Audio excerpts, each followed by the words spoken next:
Selamat sore Sumatera Utara. Sumatera Utara hari ini kembali hadir menjumpai Anda edisi 13 April 2025 bersama saya Ainun Supina. Beragam informasi penting dan menarik telah dirangkum tim redaksi kami untuk Anda. Berikut Sumatera Utara hari ini selengkapnya.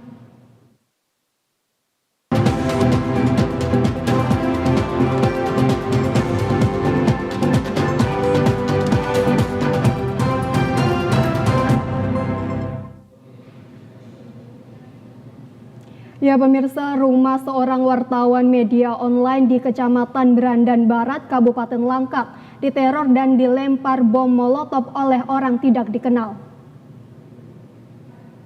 Pemicu pelemparan bom molotov diduga karena dampak investigasi dan pemberitaan yang dilakukan oleh Joko Purnomo terkait peredaran narkoba di Kabupaten Langkat.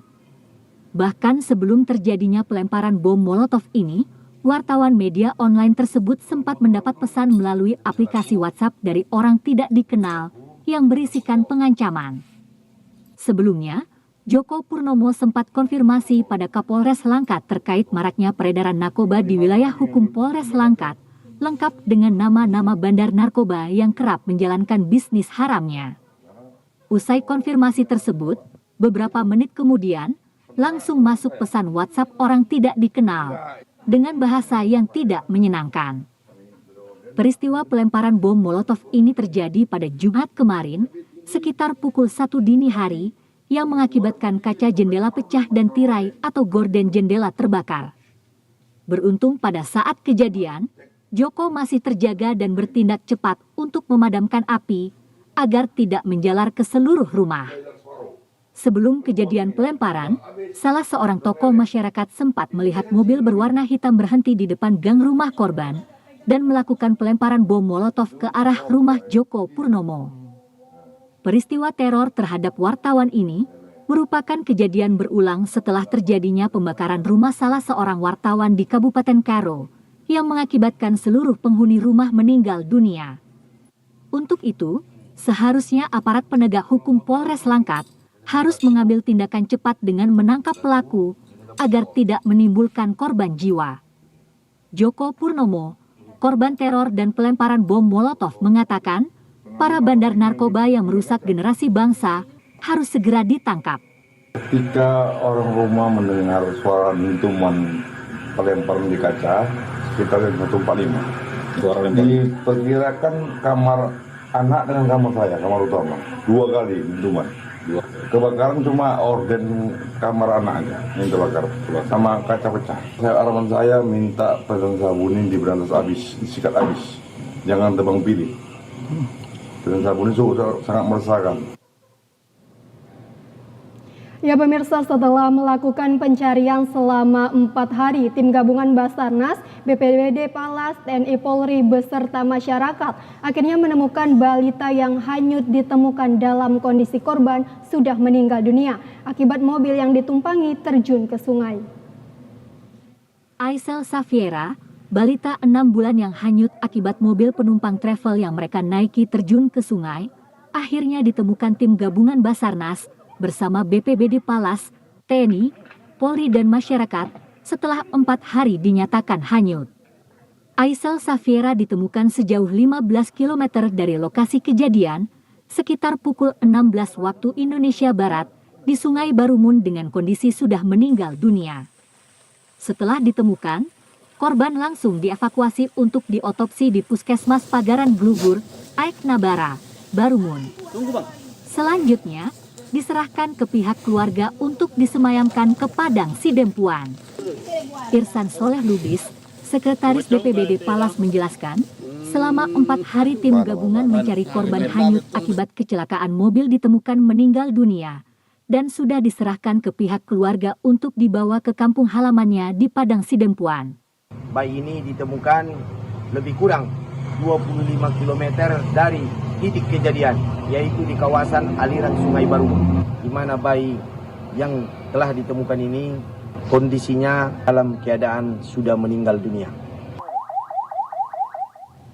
Kesal karena jalan rusak, masyarakat di Dusun Tasik 2, Desa Asam Jawa, Kecamatan Torgamba, Kabupaten Labuan Batu Selatan membokir jalan penghubung desa serta jalan menuju tempat pembuangan sampah akhir baru-baru ini.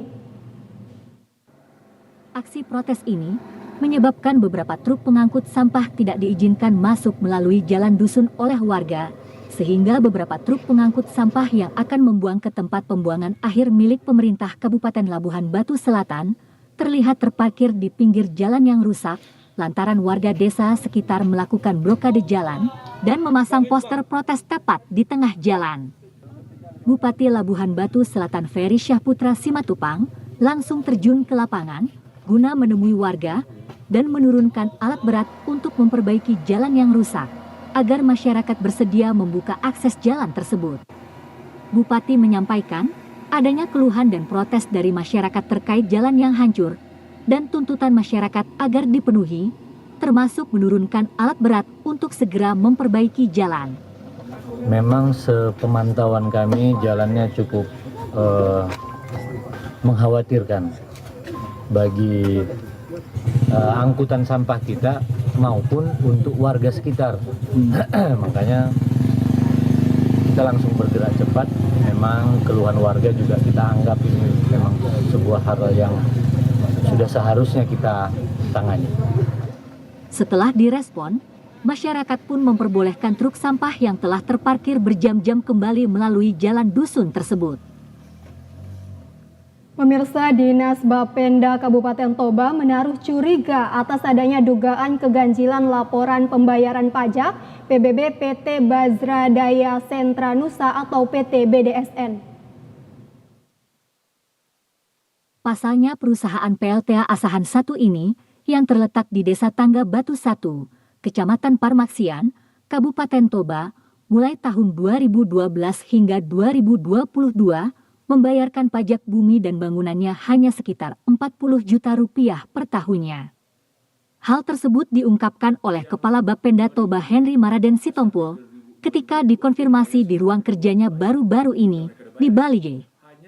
Henry menyebutkan atas kecurigaan tersebut, pihaknya telah melakukan pengecekan ke lapangan dan menghitung kembali bangunan yang telah berdiri, diduga tidak sesuai dengan perhitungan yang dilakukan pihaknya.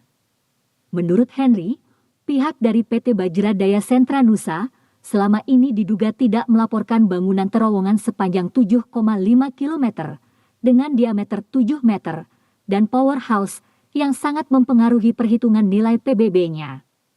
Henry juga mengungkapkan, saat ini pihak PT Bajra Daya Sentra Nusa telah melakukan pembayaran PBB mereka dari tahun 2019 hingga tahun 2024 sekitar 1,125 miliar rupiah untuk per tahunnya, dengan total diperkirakan sekitar 6 miliar rupiah selama 5 tahun ini, yang semula hanya sekitar 40 juta rupiah saja.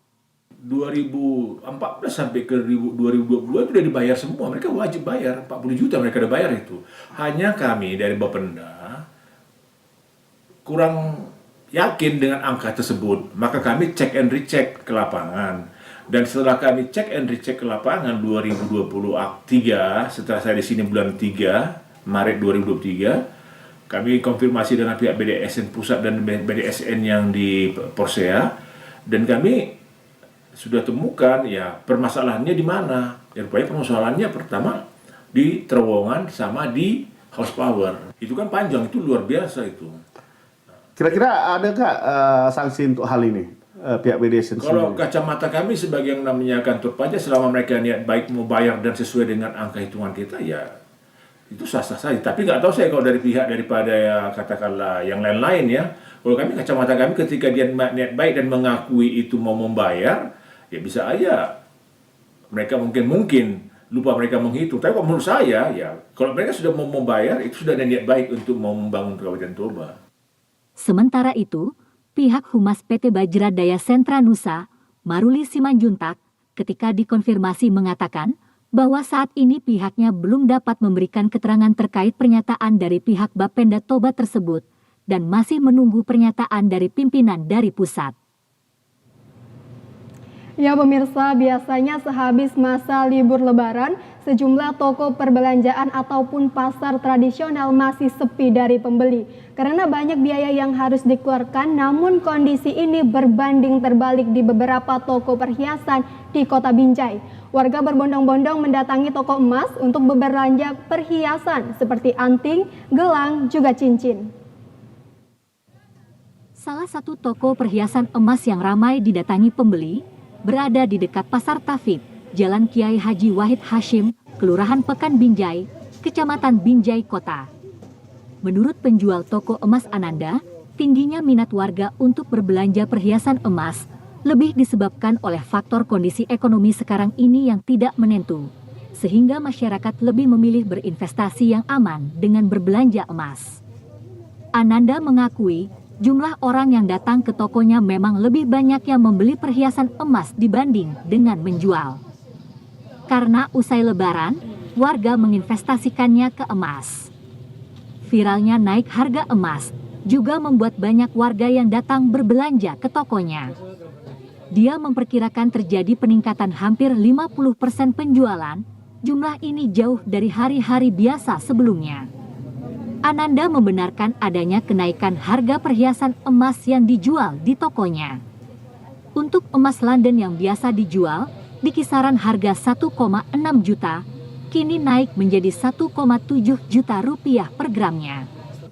Sementara itu, seorang warga Desi mengaku sengaja datang ke toko emas untuk membeli perhiasan dengan alasan ingin menabung. Jika harga emas naik akan dijual kembali. Kak, alasan tadi baru beli emas ya, alasannya apa Kak? Untuk menabung aja Om. Ada kaitannya nggak dengan harga emas yang lagi naik ini lagi? Enggak ada kaitannya, biasa aja. Biasa aja ya, memang. Tapi kan ini habis lebaran ini kenapa? Ya biar untuk nabung aja, biar nggak ini suatu saat dulu bisa dijual kembali. Sementara itu, meski harga emas yang terus melonjak, permintaan masyarakat tetap tinggi. Emas dianggap menjadi pilihan untuk investasi dalam menghadapi kekhawatiran atas ketidakpastian ekonomi dan politik. Puluhan masyarakat memadati kantor Pegadaian Cabang Medan Utama, yang rata-rata akan melakukan pembelian ataupun menabung emas di Jalan Pegadaian Medan kemarin. Peningkatan kunjungan nasabah ini meningkat usai berakhirnya libur lebaran kemarin. Meski harga emas meningkat, masyarakat memilih untuk berinvestasi emas. Pada tahun lalu, pertumbuhan harga emas mencapai 30% dan terus meningkat di tahun ini. Pada minggu kedua bulan April 2025, harga emas dengan berat 1 gram sekitar Rp1.840.000. Tingginya permintaan menyebabkan pilihan emas batangan di salah satu galeri di Medan tersisa sedikit, sehingga banyak konsumen yang tidak mendapatkan emas incarannya. Salah satu warga, Chandra Hidayat, yakin tren harga emas yang cenderung naik akan menjadi penjaga nilai uangnya. Nah, saya meyakini bahwa nilai mata uang kita akan terjaga bila kita belikan ke emas. Nah, ini investasinya itu dalam fisik atau non fisik? Untuk saat ini fisik dan non fisik. Dari dua-duanya ya. Lebih banyak di fisik, Ya, maraknya pendirian pasar swalayan modern, sejumlah pedagang di pasar tradisional Tarutung mengeluhkan penurunan daya beli masyarakat dalam beberapa bulan terakhir. Kondisi ini menyebabkan penjualan menurun drastis dan bahkan merugi. Di Pasar Tarutung, seperti pada pekan setiap hari Rabu dan Sabtu, terlihat lapak-lapak penuh barang dagangan, namun pembeli terlihat sepi di setiap gang lapak pedagang di Pasar Tarutung. Menurut salah satu pedagang sayur di Pasar Tarutung, jumlah pembeli yang datang pada setiap hari pekannya terus mengalami penurunan. Biasanya, sebelum pukul 12, dagangan mereka sudah banyak yang habis, namun sekarang, hingga sore pun masih banyak sisa dagangannya. Sementara para pedagang sudah 5 tahun berjualan di Pasar Tarutung. Penurunan daya beli masyarakat ini bukan hanya sekedar ekonomi, tapi juga menyentuh aspek sosial. Selain turunnya daya beli dipicu oleh tekanan inflasi dan belum stabilnya pendapatan masyarakat, serta persaingan dengan toko modern serta platform daring. Menurut para pedagang, Hal tersebut menciptakan tekanan besar bagi pedagang tradisional yang minim akses teknologi dan modal. Penurunan daya beli ini juga dipengaruhi oleh naiknya harga kebutuhan pokok dan kondisi ekonomi yang tidak stabil akhir-akhir ini. Hal tersebut juga dialami oleh sejumlah pedagang kain dan sepatu. Menurut sejumlah pedagang, warga lebih memilih berbelanja di minimarket. Sejumlah pedagang menghimbau kepada pemerintah daerah setempat untuk melakukan evaluasi terhadap kondisi pasar tradisional dan menjamurnya sejumlah minimarket dan mempertimbangkan program bantuan untuk pedagang kecil dan berharap kepada pemerintah agar segera menstabilkan harga dan meningkatkan kesejahteraan masyarakat. Gimana tanggapannya mengenai pasar yang makin sepi ini, Kak? Aduh, ngeri banget sih ini. Mungkin karena kebanyakan lah di sini kan Indomaret itu semua. Oh iya ya, pengaruh juga ya, Kak ya? Pengaruh juga, banyak juga. Tambah lagi harga tubuh kita yang turun. Perekonomian juga kayak pengaruh ya? Jadi daya beli orang susah lah. Pemirsa, cuaca buruk berupa hujan deras dan badai yang melanda wilayah maritim Pulau Nia Sibolga dalam beberapa hari terakhir telah berdampak pada rendahnya hasil tangkapan nelayan lokal. Akibatnya, pasokan ikan menurun pada sejumlah pasar di Gunung Sitoli. Minimnya pasokan ikan di kota Gunung Sitoli terlihat mulai 3 hari terakhir. Hanya beberapa penggalas yang melakukan aktivitas distribusi dan penjualan ikan ke pasar tumpah dan pasar tradisional di pelosok desa.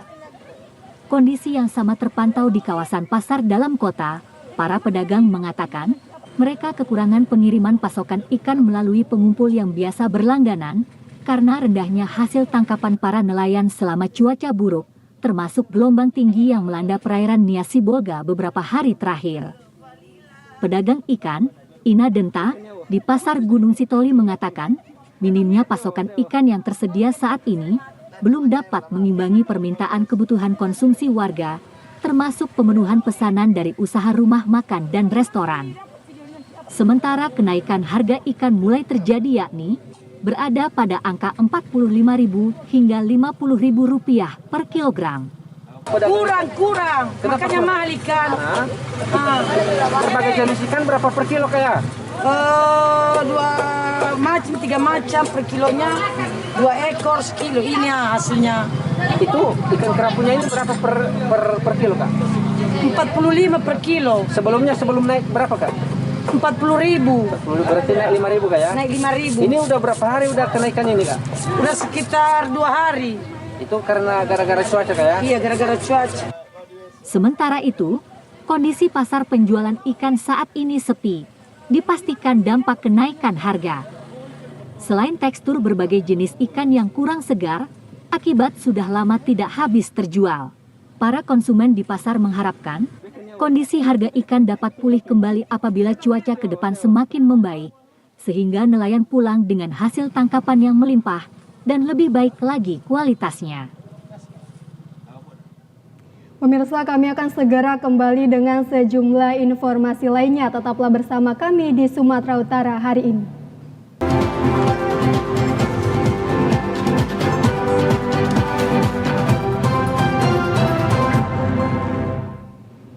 Terima kasih pemirsa, Anda masih bersama kami. Menteri Sosial melakukan peninjauan langsung kesiapan gedung sekolah rakyat di Kota Tebing Tinggi yang merupakan program Presiden Prabowo Subianto. Sumatera Utara menjadi salah satu dengan kesiapan pengusulan sekolah terbanyak.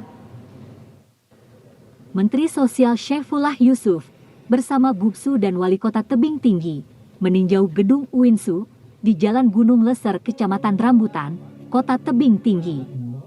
Kedatangan Mensos ke Kota Tebing Tinggi untuk mempersiapkan sekolah rakyat yang program Presiden Republik Indonesia, Bapak Prabowo Subianto. Sekolah rakyat ini merupakan sekolah formal berbasis asrama yang diperuntukkan untuk warga tidak mampu. Saat ini, di Provinsi Sumatera Utara ada 4 titik yang akan dijadikan sekolah rakyat, yakni di Kota Tebing Tinggi dan di Kota Medan. Provinsi Sumut menjadi salah satu pengajuan dan kesiapan yang terbanyak. Saifullah mengatakan, di Kota Tebing Tinggi, gedungnya sangat layak, hanya perlu sedikit renovasi yang nantinya akan dihitung dan dilaksanakan oleh Kementerian Pekerjaan Umum. Ini untuk sementara cukup untuk memulai, tapi kalau memenuhi arahan Presiden bahwa nanti ada 3 jenjang SD, SMP, SMA dengan kapasitas siswa sampai 1.000, itu menurut saya memang memerlukan perluasan. Nah, tadi Pak Wali Kota insya Allah akan mencoba sekuat tenaga bersama DPRD di sini ya melakukan upaya-upaya memperluas lahan. Sementara itu, Gubernur Sumatera Utara Bobi Nasution mengatakan, hingga saat ini sudah 21 daerah yang mengusulkan agar di daerahnya ada sekolah rakyat, namun daerah lain segera mengusulkan karena beberapa daerah terkendala lahan. Karena itu kami Provinsi Sumatera Utara ada 21 sama tebing yang mengusulkan untuk pembangunan. Yang lain bukan tidak mau, tapi karena tadi area lahannya yang belum mencapai 6 hektar. Dan tahun ini di tebing tinggi tadi asetnya punya Bu Rektor, yang tadi akan disebut oleh Pak Wali. Bagi siswa yang bisa masuk ke sekolah rakyat adalah siswa yang tidak mampu dan belum terdaftar di data Dapodik. Ya pemirsa, Kabupaten Asahan di Provinsi Sumatera Utara yang berbatasan dengan Salat Malaka dinilai memiliki potensi ekonomi biru yang perlu dikembangkan untuk meningkatkan kesejahteraan masyarakatnya. Hal tersebut diungkapkan anggota Komisi 4 DPR RI Rohmin Dahuri dalam sosialisasi ekonomi biru di Aula Kantor Bupati Asahan kemarin. Kegiatan dihadiri Bupati Asahan Taufik Zainal Abidin dan Wakil Bupati Asahan Rianto, para kepala organisasi perangkat daerah, camat, kepala desa, serta sejumlah organisasi nelayan. Ekonomi biru adalah konsep pembangunan ekonomi yang berkelanjutan berbasis pemanfaatan sumber daya laut. Tujuannya untuk meningkatkan kesejahteraan masyarakat, pertumbuhan ekonomi, dan menjaga kelestarian lingkungan.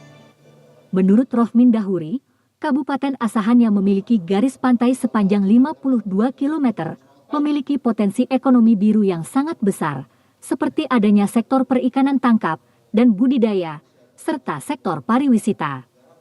Untuk mengembangkan potensi tersebut, Rohmin Dahuri menyebut pentingnya teknologi dan peta jalan pembangunan oleh pemerintah daerah, pemerintah provinsi, dan pemerintah pusat. Kalau secara empiris potensi ekonomi biru Asahan sungguh besar ya, bukan hanya berupa perikanan tangkap, perikanan budidaya, tapi juga ada pariwisata di situ, ada bioteknologi kelautan, jadi bagaimana memanfaatkan biota laut itu menjadi produk farmasi ya, produk makanan minuman dan seterusnya. Kemudian sektor industri dan jasa maritim pun harusnya ada di sini ya. Cuman tantangannya adalah bagaimana mentransformasi dari potensi menjadi berkah kan gitu. Nah itulah pentingnya investasi, pentingnya teknologi, pentingnya roadmap atau peta jalan pembangunan dari pemerintah daerah, provinsi maupun pusat. Sementara itu, Bupati Asahan Taufik Zainal Abidin menyatakan siap untuk mengembangkan potensi ekonomi biru, salah satunya melalui peningkatan industri rumahan keluarga nelayan dengan memanfaatkan hasil sektor kelautan. Di sini juga pemerintah Kabupaten Asahan lagi membuat master plan bagaimana untuk mendukung perindustrian, pemanfaatan dari sumber daya laut itu nantinya, termasuk juga didukung oleh pertanian, ya, pertanian ketahanan pangan di kawasan daerah yang berbatasan langsung dengan Selat Malaka, sebagaimana sampaikan Pak Profesor tadi, sepanjang 52 km. Panjang pantai kita yang berbatasan dengan Selat Malaka, termasuk juga di situ ada salah satu program komoditas unggulan dari pemerintah pusat dalam PJMN-nya, yaitu komoditas kelapa. Yang ada itu hanya di daerah pesisir pantai, dan itu juga mendukung juga bagi peningkatan kesejahteraan masyarakat, khususnya bagi masyarakat nelayan. Pemirsa, Direktur Utama LPP TVRI Iman Brotoseno mengapresiasi TVRI Sumatera Utara yang senantiasa berkreasi dalam menjalankan tugas dan fungsinya. TVRI Sumut juga diharapkan dapat menjalin hubungan dengan pemerintah dan pihak lainnya dalam menjalankan programnya. Sebagai lembaga penyiaran publik, TVRI diharuskan menjalankan fungsinya dalam menyampaikan kebijakan pemerintah kepada masyarakat. Direktur Utama LPP TVRI, Iman Brotoseno mengatakan ada 3 hal yang menjadi tanggung jawab TVRI dalam menjalankan tugasnya, yakni mengedukasi masyarakat lewat berbagai program yang disiarkan kepada masyarakat. Yang kedua, menginformasikan hal-hal kepublikan yang harus diketahui masyarakat dengan konten yang lengkap dan berimbang. Sedangkan yang ketiga adalah menghibur masyarakat melalui tayangan yang disiarkan. Dikatakan masyarakat sebagai penonton tayangan TVRI tidak mengetahui tentang siapa yang menjabat dan hal-hal yang berkaitan dengan internal TVRI, melainkan hanya mengharapkan berbagai program yang ada bermanfaat bagi masyarakat. Iman Brotoseno mengaku sebagai TV daerah TVRI harus siap menjadi instansi vertikal pemerintah daerah. Untuk itu, sebagai lembaga penyiaran publik siap mengawal kebijakan gubernur dan membangun kolaborasi dengan berbagai pihak. Iman Brotoseno menegaskan perkembangan berbagai platform digital menjadi tantangan dan siap menyikapinya dengan meningkatkan kapasitas sehingga TVRI akan menjadi salah satu sumber informasi yang dipercaya dan selalu ditunggu serta dinantikan masyarakat. Kepada Pak insan TVRI sendiri, apa arahan Bapak yang saya berharap bahwa TVRI ini akan terus menjadi sebuah lembaga kreatif ya, dan sehingga orang-orang TVRI mestinya harus menjadi insan-insan kreatif ya. Kita adalah bukan sekedar bagian dari birokrasi yang kaku dan tidak punya daya pikir untuk membuat kreativitas ya. Jadi kita berharap insan TVRI harus di tengah-tengah kesulitan saat ini ya, dengan adanya efisiensi dia tetap harus menjadi kreator-kreator ya, menciptakan inovasi-inovasi, dan yang paling penting adalah membuat program-program atau tayangan-tayangan yang dicintai oleh masyarakat ya. Karena bagaimanapun juga masyarakat menilai kinerja TVRI itu dari layar. Di tengah efisiensi anggaran, TVRI harus melakukan berbagai kreativitas yang siap menyuguhkan berbagai informasi yang dibutuhkan masyarakat sekaligus mendukung program pemerintah demi kemajuan bangsa. Berikut informasi perakiraan cuaca di sejumlah daerah di Sumatera Utara dari Badan Meteorologi, Klimatologi, dan Geofisika Wilayah 1 Medan, berlaku pada hari Senin 14 April 2025. Assalamualaikum warahmatullahi wabarakatuh. Halo sahabat BMKG, berjumpa kembali bersama saya Utami Alheria, Podcaster BMKG Wilayah 1 Medan, yang akan menyampaikan informasi perakiraan cuaca untuk esok hari Senin 14 April 2025 di wilayah Sumatera Utara. Untuk di pagi hari diperkirakan cerah berawan di wilayah Sumatera Utara. Sedangkan untuk siang hingga sore hari berpotensi hujan ringan hingga lebat di beberapa wilayah Sumatera Utara. Potensi hujan lebat terjadi di wilayah Nias Barat, Padang Lawas, dan Padang Lawas Utara. Sedangkan untuk di malam hari berpotensi hujan ringan hingga lebat di beberapa wilayah Sumatera Utara. Potensi hujan lebat terjadi di wilayah Pakpak Barat. Sedangkan untuk dini hari diperkirakan berawan dan berpotensi hujan ringan sebagian besar wilayah Sumatera Utara. Yang mana potensi hujan ringan terjadi di wilayah Batubara, Deri, Humbahas, Karo, Kota Padang Sidimpuan, Kota Sibolga, Madinah, Nias Barat, Nias Selatan, Nias Utara, Padang Lawas Utara, Pakpak Barat, Samosir, Tapsel, Tapteng, Taput, dan Toba.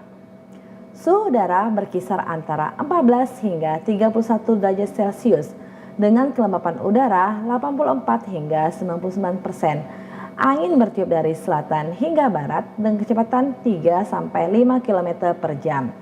Sedangkan untuk titik panas di Sumatera Utara, dari pantauan tanggal 12 April 2005 tidak terdapat titik panas di wilayah Sumatera Utara. Kami menghimbau kepada masyarakat untuk waspada potensi hujan sedang hingga lebat disertai kilat dan petir dan angin kencang di wilayah pantai barat, lereng barat, dan pegunungan Sumatera Utara yang mengakibatkan bencana hidrologis seperti banjir dan longsor. Demikian yang dapat saya sampaikan, semoga bermanfaat. Terima kasih dan sampai jumpa. Pemirsa, informasi tadi sekaligus menutup perjumpaan kita pada sore hari ini. Mewakili tim yang bertugas, Saya Ainun Supina mengucapkan terima kasih atas perhatian Anda dan sampai jumpa.